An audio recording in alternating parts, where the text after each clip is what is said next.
Welcome to F&G Maths Ask Atul Jose series. I'm Atul Jose.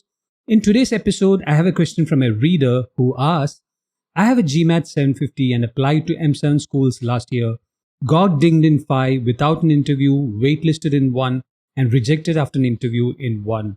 How should I approach the M7 MBA reapplication process? The rejection pattern reveals something about your application. Since you only got one interview invite from the 7, there is a definite weakness in your narrative, volunteering or extracurricular, or branding that influence the outcome. Before reapplying, follow these 4 essential strategies. Number 1, the reapplication essay. Not all schools look down on reapplicants.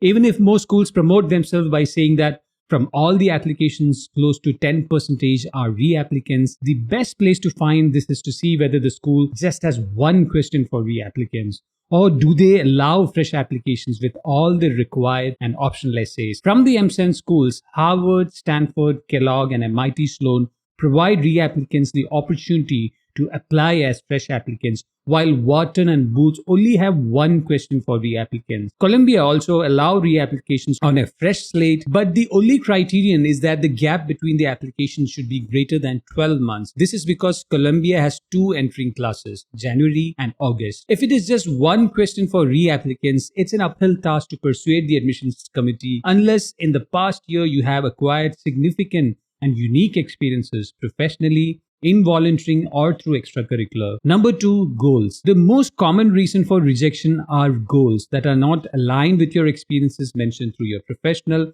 volunteering or extracurricular achievements. Schools evaluate your quantitative capabilities through GMAT or GRE Quant, your college transcripts, and even the corrective courses you might have taken to mitigate any weaknesses in statistics, calculus, or other quant-oriented topics. If you have a non-traditional degree or you graduated from a Tier 2 school, then you should give extra emphasis on improving your GMAT or GRE score. The narratives that you use to demonstrate your personality traits or values in the essay also influence the feasibility of achieving the goal that you mentioned in the application. So everything is connected to your goals and motivations. Even if you create a great narrative and the goals are too ambitious or too easy, you will face a similar outcome as last year. Number 3, age. If you have crossed 30 this year, you should understand that unless you are a top candidate from performing arts, Broadway, stand-up comedy, TikTok or YouTube videos, or you are from the military or the government or non-profit, there are certain expectations in terms of the milestones that you achieve professionally when you cross 30. Compared to last year, if you had significant improvement in your contributions to the projects or clients, or you gained a large audience because of your unique brand, then reapply.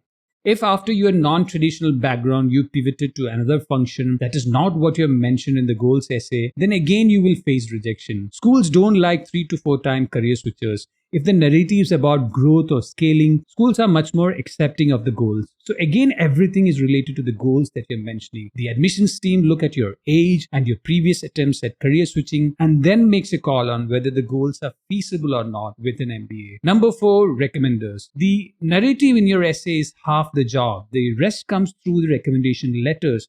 We are not saying that you should write or edit the letters, but all schools expect some guidance from applicants on what to highlight for the recommendation letters. Our recommendation letter editing service at F&G Math does just that. For supervisors who need guidance, we offer a detailed guideline document as a service. There are some supervisors whose first language might not be English. For such a supervisor, we can assist in translating the terms to common English and help with editing without the intervention of applicants. This maintains the integrity of the process. Also, pick supervisors who genuinely would like to see you succeed. That enthusiasm will show in the letter. They will also cooperate when a consultant helps with a guideline document. Since most schools keep the file of the applicant for at least 1 year, you have to approach reapplication with fresh eyes. I can help you with that. You can reach out to me at store.fngmat.com/contact-fngmat, or you can message me through Skype at fngmat. I'm Atul Jose. See you in the next Ask Atul Jose series.